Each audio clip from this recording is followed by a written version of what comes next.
Yeah. All right, so what's your name? Breezy. They How call old are me you? Breezy. I'm 48. Where are you from originally? From Cincinnati, Ohio. And what brings you all the way out here to the war zone?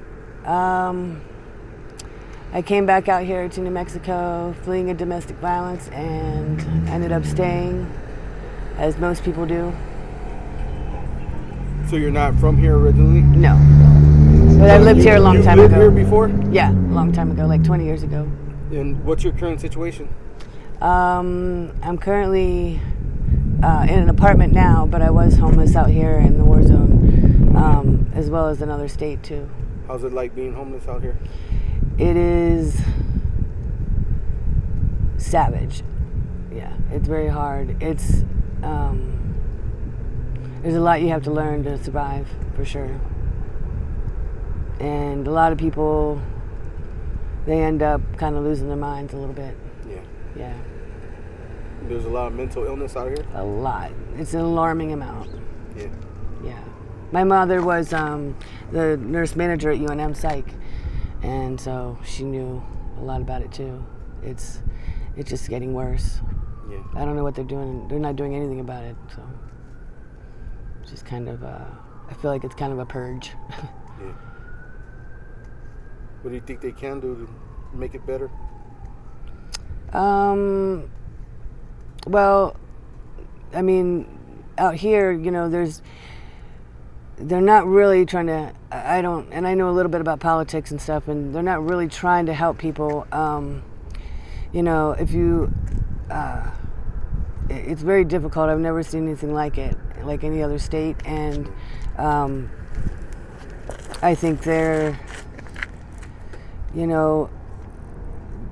they know the fundamental things that they would need to do to help people out here, and it's not happening. No, when case managers, the case managers don't have any kind of accountability on who they help, and they all just have this.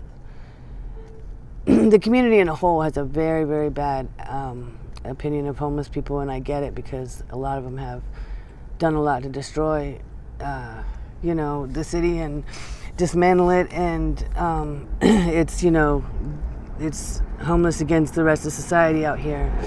And I've thought myself about ways to ease that tension and, get people to be proud to live in Albuquerque again, but I don't really know what it is. So you think it's an issue with there not being enough resources, or? Definitely. There's not enough resources. Or they say there's resources, lack but of enforcement.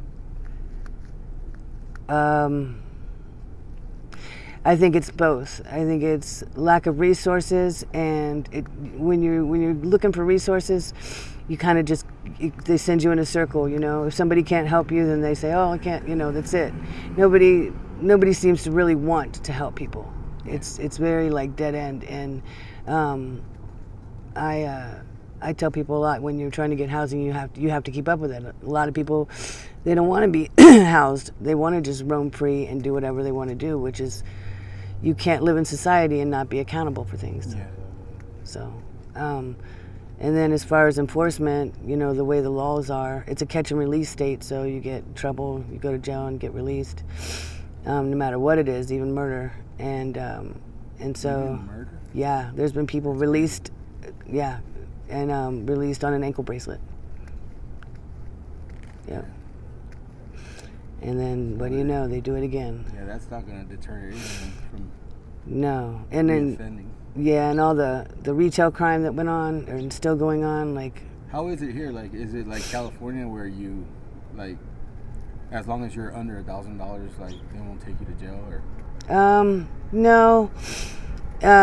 Some of the stores, they will let you go ahead and do it, and they have your face and everything and your identity, and once you get to a certain amount, then they've got a case and they get you. Yeah. So, but I just couldn't believe how people were allowed to just walk out and steal so much, and then I don't know why they didn't bring the National Guard in then to protect the retail, but it just doesn't make any sense. And the employees and security guards are not allowed to do anything about it? I'm not sure exactly what I think the laws did change, and they will detain you, and every store has different policies, but I've walked into stores and the employees just looked at me and said, please don't steal anything, please don't shoplift, and but then I've been harassed and kicked out of stores not even doing anything, so that's frustrating. It's just a mess all around, really, and it just seems like everybody seems to be comfortable with living in all this negativity. It's bizarre. How dangerous is it out here? Very, and it's getting more and more dangerous. Have you all been the through time. anything personally? Yes. Yep. I have been. I was raped once, getting a ride from somebody, just getting a ride. But you have to be really, really careful. But a lot of people, there's a lot of predators. Yeah. And it seems like lately, there's been a lot more. And I don't know what's going on. I hear rumors, and there's a lot of gang stalking also. Okay. It's not actual gangs. It's people that follow and kind of observe people and in a way mess with them. And I heard the cops were involved and other homeless people. It's like a game, they get points, something like that. So I know there's a lot of that going on, but everything seems to be getting a lot worse. But I don't know if that's just... I heard that the National Guard was supposed to be out here. They were, and Chief Medina didn't want that and went to the governor and, and so she... The chief of what? Chief of Albuquerque Police Department. Okay. Yeah, and he didn't want that. He said that it would give the people the impression that our police department couldn't handle what was, all the things that were going on, which is the most childish, ridiculous thing I've ever heard in politics today. Everyone can see what's going on. Right, yeah. Obviously, they can't handle it. Right. And what it is, in my opinion, is that they don't want the National Guard up in their business because everybody knows there's a lot of corruption. And it's the Wild West all the way around, with the people and the police department because, they do what they want to do. And everybody seems to do what they want to do. And nobody really cares what's going on about anybody. It's like society in itself is just decayed here. It's funny how you think that terrible. They would work together. Yeah, that's what you would think, but no one does, and it's bizarre. Which, there's a lot of ignorance here, a lot of just when people are ignorant or just not educated, not driven, not goal seeking and things like that, and that's just not part of the society, then that brings a lot of violence and no one seems to care about anybody. If you're vulnerable out here and you need help, then you're definitely going to get victimized even more. Yeah, and it didn't used to be like that here. Albuquerque used to be amazing, and it didn't used to be like that at all. It was the opposite. How long have you been homeless for? I was homeless. I was homeless for like 3 years. I left for a while and went to South Carolina, to Myrtle Beach. So I've been homeless other places, and So you were homeless out there too? Mm-hmm. I left here on a Greyhound and went out there and was homeless and got work and figured things out much easier. Oh, so it's easier out there? Oh yeah. And in Raleigh, North Carolina too. I was there and then I left and went to Raleigh. Why is that? Is that because of the programs that they have or community support? Or? Because the programs they have, because they truly want to help people. They want to bring people up. People have hope. They have, people care, and I don't think it's necessarily because it's a wealthier state. I think it's just a whole nother, out here, I don't know why it's like that. I really don't know why people don't care. And, You know, when you tell a caseworker, you know, what's going on with you, and then they just look at you and say, well, what can I do to help you? That's very disheartening, you know, and because that's what you're asking them, you know. Yeah. And, you know, they pretty much just do things like, oh, look things up for you, or, you know, things that, you know, most people can do themselves. And that's as far as you get with case management. Whereas in other places, you know, they really know the resources, and they know some people that work there, and they've been, you know, they're experienced. And it seems like out here they just, you know, they really don't care. And it's almost like, you know, they don't, yeah, their job is to not help. I don't know. It seems bizarre. And, yeah. It's like they want to keep you in that revolving door. Yeah. I noticed that a lot with these so-called nonprofits. Yeah, yeah.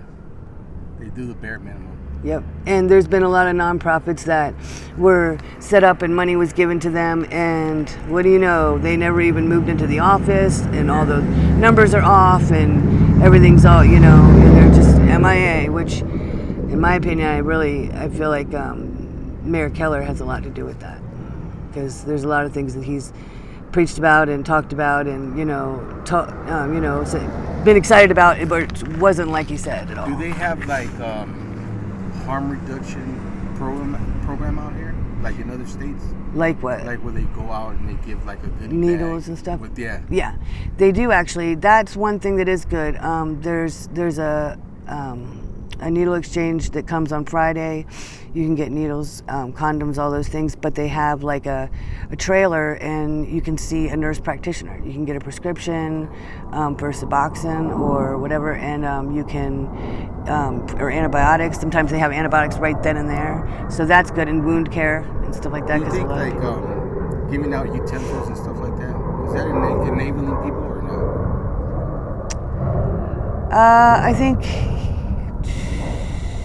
I think it helps because, you know, they will just use dirty needles, and they will spread things and, you know, have more sickness.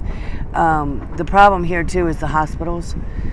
The hospitals are, I've never seen anything like it. They are just as scary because they are so, and I'm not, you know, just being, you know, spoiled about it, or like, you know, have huge expectations. The hospitals are scary. They are very abusive, very neglectful. Yeah. Things that I've never thought that they would be able to do have been done, and they just don't care, and there's no accountability. The healthcare reform is part of it, and the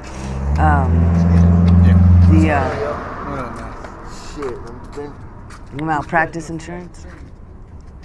The malpractice insurance is gotten really expensive, but I think it's more than that. That's what they say. But, you know, even there, I mean, that's a place where you should get at least, you know, some decent kind of care and hope. But it's even worse. It's terrifying that people in that position treat people the way they do. And I've been a victim of it myself a lot.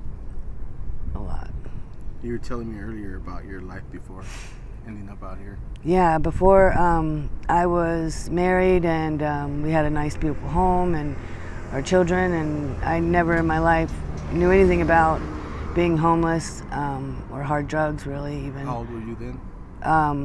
43. And I fled a domestic violence. My husband was wealthy. We were in Ohio, and I came out here to file for divorce. And because, you know, I couldn't just tell him I wanted a divorce. It was dangerous, and there was a lot of domestic violence, and he was able to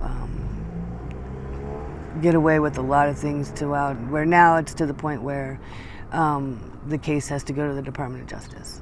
But I'm finding it very hard to get myself to the point where I can get that going, you know, because that takes a lot. And even though I have an apartment, there's resources, but like I got diagnosed with leukemia 10 months ago, and I am having the hardest time with getting any kind of help. I had been addicted to fentanyl, and Because of my health issues, it was hard for me to detox. And a case manager literally told me that the system is too overwhelmed for them to help me with how I need to be helped. Meaning put me in a hospital to detox. The system was too overwhelmed. And that is, I don't know if they'll come back from this or not. I don't know what's going to happen out here, but I'm doing everything I can to get out of here and go to somewhere different, somewhere like in the Midwest or something, where life is normal still. It is. I never in my life thought I'd see anything like this. And you can't blame it all on homeless people or drug addicts. And you can't blame it. In a whole, it's bad. But it has to start somewhere. The hope and the change has to start somewhere. And obviously that would normally start with the government side or the not the homeless people side. So, but that's not. It's just getting worse and worse. And they're cutting. I don't know how they can not have money for housing. I don't understand, but. I got mine through Supportive Housing Coalition, and I heard they are stopping too. So, I mean, I'm okay, but I think at least for another year. But hopefully, I'll be out of here by then. It's very hard. All right. Well, I wish you luck out here. Yeah. Hopefully, you find the help you can. Yeah. You need. Yeah, I hope so too. I'm fighting every day to do that, and it's just. There's not been one person I've come across, or case manager, or person at a hospital, or anything that I've come across that has shown me any hope or help or anything. There's a lot of despair and human suffering, and when there's human suffering, it breeds a lot of evil. So. Well, thank you for sharing your story. Thank you for putting us out there. Are you okay if I post it up on my YouTube channel? Mm-hmm. And just in case anybody wants to reach out to you with any sort of help or donations, do you have anything that you want to share, like an email or a Cash App or whatever you want to put out there? I don't have a Cash App, but boy, I do need donations. Since I've been diagnosed with leukemia, it's been very hard. I have no family. If you have a Zelle, Cash App, whatever you want to put out there, GoFundMe. If you have your own email, then you could, in the future, make a Cash App or Yeah. I currently don't have an email because my phone got stolen again. Shoot. What about an address? Yeah, that's not a good idea. No. Yeah, I have. Well, I wish I did. A lot of subscribers, and then there's a lot of trolls on the internet. So, yes.